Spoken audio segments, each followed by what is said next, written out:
जय हिंद दोस्तों। दोस्तों बहुत लोग का क्वेश्चन आ रहा है कि हम ट्रेड लेते हैं और ट्रेडिंग में हमें नुकसान हो रहा है। ठीक है, तो एक्चुअली नुकसान होने के देखिए बहुत सारे रीजन हो सकते हैं। हो सकता है कि आप अभी ट्रेडिंग करना स्टार्ट किए हो, है ना, आप बिगनर्स हो। तो सबसे पहले जरूरी है कि आप पहले मार्केट को समझें। आप जब भी ट्रेड लें या ट्रेड करें तो उससे पहले आप मार्केट को पूरा एनालिसिस कर लें, चार्ट को पूरा एनालिसिस कर लें। ठीक है, उसको समझें कि मार्केट किस मोमेंट पे जा रही है, और चार्ट को एनालिसिस करने के लिए आप 1 वीक का, 1 डे का, 30 मिनट्स का, 15 मिनट का और 5 मिनट्स के टाइम फ्रेम को आप चेक करें कि मार्केट किस वे में है, कहाँ पर सपोर्ट है, कहाँ पर रेसिस्टेंस है। ये जानना बहुत जरूरी है। ठीक है, सेकेंड, आप क्या करते हैं कि चार्ट पे बहुत सारे इंडिकेटर लगा लेते हैं, है ना। कोई एक ही इंडिकेटर लगाओ या दो लगाओ, जिसे आप जिस इंडिकेटर पे आपको पूरा ट्रस्ट हो कि हाँ ये इंडिकेटर काम करता है और ये स्ट्रेटजी, आपकी स्ट्रेटजी पे इंडिकेटर ठीक बैठ रहा है, मतलब ठीक तरीके से काम करता है। ठीक है, आप सबसे पहले कि अपनी एक स्ट्रेटजी तैयार कीजिए कि हमें इस स्ट्रेटजी पे काम कर रहा है, हमें कितना टारगेट रखना है, कितना मोमेंट करना है, कब ट्रेड लेना है, कब एग्जिट लेना है। ठीक है, बहुत सारे ट्रेडर्स ट्रेडिंग तो कर रहे हैं, बहुत सारे बिगनर्स अभी नए नए जो आ रहे हैं वो ट्रेडिंग कर रहे हैं, उन्हें पता ही नहीं होता है कि उन्हें एंट्री कहाँ पे लेनी है और एग्जिट कहाँ करना है। सबसे बड़ी दिक्कत ही होती है। और हो सकता है कि उन्हें बार बार उनका टारगेट तो मिल जाता है कि इनको जो टारगेट चाहिए, उनको प्रॉफिट होता है, बट उन्हें पता ही नहीं होता कि प्रॉफिट बुक हो गई, अब एग्जिट होना है, यहाँ से अब रिवर्सल मार्केट आ सकता है। वो और प्रॉफिट के लालच में बैठे रहते हैं और मार्केट क्या करती है, डायरेक्टली रिवर्सल आ जाती है। ठीक है, तो सबसे पहले आप अपनी एक स्ट्रेटजी बनाएं। स्ट्रेटजी के दौरान आप अपने उसी इंडिकेटर का यूज करें जिसके दौरान, मतलब जब आप ट्रेड ले रहे थे या ट्रेडिंग करते हैं या ट्रेडिंग को सीख रहे थे, उसी इंडिकेटर को ही लगाएं जिसपे आपको ट्रस्ट हो। ठीक है, और आप स्ट्रेटजी बनाएं, अपनी खुद स्ट्रेटजी बनाएं और ज्यादा से ज्यादा एक या दो स्ट्रेटजी यूज करें, है ना। आप क्या करते हैं, बहुत सारे यूट्यूबर की वीडियो देखते हैं और हर यूट्यूबर के रूल्स को फॉलो करने लगते हैं। ठीक है, उनकी स्ट्रेटजी को फॉलो करने लगते हैं। तो आप देखें, बट किसी एक ही ट्रेडर के वीडियो को आप देखें और सबकी स्ट्रेटजी को फॉलो ना करें, आप अपनी खुद की स्ट्रेटजी को फॉलो करें। ठीक है, आपकी एक या दो स्ट्रेटजी होनी चाहिए कि जैसे कि मान लीजिए मैं जो स्ट्रेटजी यूज करता हूँ वो 15 मिनट की टाइम फ्रेम पे यूज करता हूँ, 15 मिनट की स्ट्रेटजी। ठीक है, इसमें क्या होता है कि जो 15 मिनट की फर्स्ट कैंडल होती है वो अप साइड ब्रेक करती है, डाउन साइड ब्रेक करती है ना। तो हम क्या करते हैं, कॉल या पुट में पोजीशन बनाते हैं। ठीक है, अगर स्टॉप लॉस हिट हो जाता है, अप के साइड अगर हम सी में पोजीशन बनाते हैं, स्टॉप लॉस हिट हो जाता है तो ट्रेड बंद कर देते हैं। ठीक है, और डाउन साइड यानी पुट साइड भी स्टॉप लॉस हिट हो जाता है तो बंद कर देते हैं, क्योंकि मार्केट में पता चल जाता है कि मार्केट क्या रहने वाली है, साइड में रहने वाली है, कोई मूवमेंट नहीं करने वाली है। ठीक है, तो आपकी भी स्ट्रेटजी इसी तरीके से होनी चाहिए जिसमें आपको ट्रस्ट हो। बट मैं जो स्ट्रेटजी यूज करता हूं उसमें अगर ट्रेड मिलता है तो बेनिफिट्स भी बहुत मिलते हैं। ठीक है, 100 पॉइंट, 150 पॉइंट का, 50 पॉइंट का मिल जाता है। ठीक है, तो आप कोई एक या दो स्ट्रेटजी को यूज करें। ठीक है, और हाँ, जो बिगनर्स हैं या जो ट्रेड लेते हैं, तो सबसे पहले ट्रेड लो तो आपको पता होना चाहिए इसके अंदर, ठीक है, कि आपको रिस्क रिवॉर्ड कितना रखना है।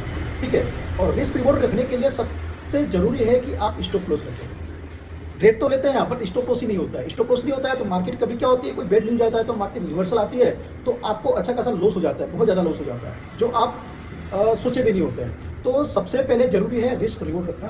ठीक है, रिस्क मैनेजमेंट रखना। रिस्क मैनेजमेंट तो लेके ही आप ट्रेड करें, अदरवाइज आप कोई भी ट्रेड नहीं करें। ठीक है, और तो नेक्स्ट जो टॉपिक होती है, लॉस होने का रीजन होता है कि मार्केट अप साइड जाती है। तो लोग क्या सोचते हैं, कुछ लोग सोचते हैं कि मार्केट अप साइड जा रही है तो हम यहाँ पर क्यों ना पुट के पोजीशन बना लें। ठीक है, तो जब मार्केट एक ट्रेंड पे चल रही हो, जैसे कि पुट कॉल साइड मार्केट बढ़ रही है, अप साइड ट्रेंड कर रही है, तो हमें क्या करना चाहिए, सीई में पोजीशन बनाना चाहिए। क्योंकि कोई भी मार्केट निफ्टी हो या बैंक निफ्टी हो, मार्केट डायरेक्टली अप साइड नहीं जाती है, वो क्या करती है, बीच में एक रेसिस्टेंस और सपोर्ट लेती है और उसको थोड़ा डाउन की तरफ आती है, डाउन की तरफ आने के बाद फिर उसको ब्रेकआउट करके फिर अप साइड जाती है। तो बहुत लोग क्या सोचते हैं कि अब यहाँ से डाउन में आएगी और पुट का अपना पोजीशन बना लेते हैं। ठीक है, तो क्या होता है, पुट का पोजीशन बना लेते हैं तो मार्केट अप साइड जाती है, उनका स्टॉप लॉस फिर से हिट हो जाता है। अगर स्टॉप लॉस नहीं होता है तो बहुत सारे लॉस हो जाते हैं उसके अंदर। तो सबसे बड़ी इंपॉर्टेंट चीज है कि आप स्टॉप लॉस रखें। ठीक है, और दूसरी कि आप जब जो ट्रेंड चल रहा है, ठीक है, उसके मार्केट में जो ट्रेंड चल रहा है उसके विपरीत में कोई भी ट्रेड ना ले, बिल्कुल भी ना ले। ठीक है, और आप लोग क्या करें, टेक्निकल एनालिसिस करें, टेक्निकल एनालिसिस करें, टेक्निकल एनालिसिस करके ही ट्रेड लें। ठीक है, जैसे आज आप ट्रेड लेने वाले हैं तो इवनिंग में जो शाम होती है उसमें आप एनालिसिस कर लें। 1 आवर के टाइम पे मैंने आपको बताया था, पूरे एनालिसिस कर लें 1 आवर के टाइम में, 1 डे के टाइम फ्रेम पे, सब टाइम फ्रेम पे एनालिसिस कर लें। किसके ब्रेकआउट करने के बाद हमें ट्रेड लेना चाहिए, किसके ब्रेकआउट करने के बाद ट्रेड लेना चाहिए। अगर ब्रेकआउट नहीं करती है तो मार्केट इसी जोन में मूवमेंट करेगा, साइडवे हो सकती है, तो हमें ट्रेड ले आपको आइडिया आ जाएगा। तो क्या करें, आप उसकी टेक्निकल एनालिसिस पूरी अच्छी तरीके से कर लें। और लॉस होने का सबसे ज़्यादा जो बिजनेस ट्रेडर होते हैं, सबसे बड़ी उनकी गलती होती है ओवर ट्रेडिंग कर देते हैं। जी हाँ, ओवर ट्रेडिंग के करने के कारण उनको बहुत सारी लॉस हो जाता है।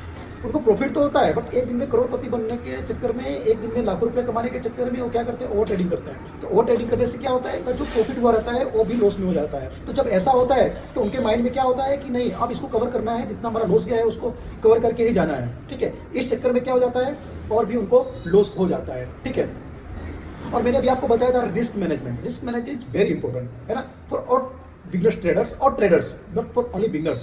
तो सभी लोगों के लिए क्या होता है, रिस्क मैनेजमेंट जो होता है बहुत ही इंपॉर्टेंट होता है। जब आप ट्रेड करने बैठे तो आपको पता होना चाहिए कि आप पर इस ट्रेड में कितना रुपया लॉस कर सकते हैं, कितना लॉस आप सह सकते हैं। ठीक है, जब आप लोग को लगे कि हम इतना लॉस सह सकते हैं तो ही आप ट्रेड करने बैठे हैं, अदरवाइज आपका लॉस ज्यादा होने का चांस होता है। इस सोच में कि मार्केट अब आपके मूवमेंट करेगी, अब आप जिस पुट लिए हो तो पुट साइड आएगी, पुट साइड आएगी, ये सोच के क्या होता है, आपको ज्यादा लॉस होने लगता है और हाइपर हो जाते हैं। ठीक है, फिर ओवर ट्रेडिंग करने बैठ जाते हैं। तो ये भी बहुत सारा रीजन होता है। ठीक है, और नेक्स्ट होता है कि आप अधिक प्रॉफिट बुक करना चाहते हैं एक ही दिन में।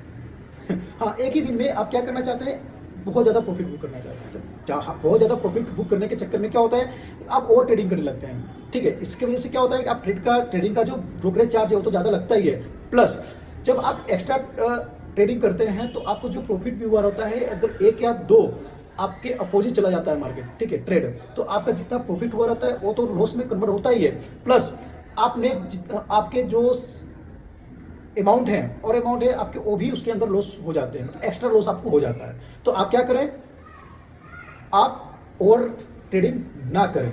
ठीक है, रिस्क मैनेजमेंट का ध्यान रखें, अधिक प्रॉफिट की आशा ना रखें। ठीक है, छोटे लॉस को बुक करने से अच्छा है कि छोटी प्रॉफिट को बुक करके आप निकल जाएं। अब इसके लिए आपको क्या है कि आपको पता होना चाहिए कि रेसिस्टेंस कहाँ है, सपोर्ट कहाँ है, और ऑप्शन चेन में सेलर कहाँ पे अपना पोजीशन बना के रखे हैं। ठीक है, ऑप्शन चेन बहुत इंपॉर्टेंट होता है, इससे आपको पता चल जाएगा कि सेलर अपना पोजीशन कहाँ पे बना के रखे हैं, आपका सपोर्ट क्या है और रेसिस्टेंस कहाँ है। अगर सपोर्ट रेसिस्टेंस आपको पता चल जाता है तो आप क्या करें, उसी बीच में स्कैल्पिंग ट्रेडिंग कर सकते हैं, या उसी बीच में जो मूवमेंट मिलता है उसमें अपना प्रॉफिट बुक करके एग्जिट हो सकते हैं, है ना। आप बुलिश या बियरिश होकर ट्रेडिंग मत करें।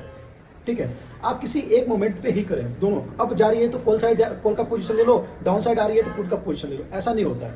आप मार्केट में वेट करें कि आपको आपकी स्ट्रेटजी के हिसाब से मोमेंट कहाँ मिल रही है।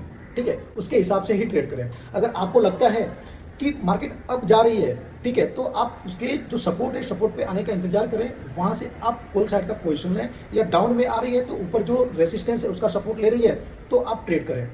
ठीक है, तो इस चीज का आप ध्यान रखें, है ना, बराबर। तो आपको लॉस होने का चांस कम हो सकता है, अदरवाइज आपको बार बार क्या होगा, लॉस होता रहेगा। ठीक है ना। और आप किसी भी ट्रेडर की स्ट्रेटजी का यूज ना करें, है ना। किसी भी ट्रेडर का आप हर रोज अलग अलग वीडियो देखते हैं, और अलग अलग वीडियो देखते हैं तो अलग अलग स्ट्रेटजी यूज करते हैं। तो जब आप ऐसा करेंगे तो आपको लॉस होने का चांस ज्यादा बढ़ जाएगा। ठीक है ना।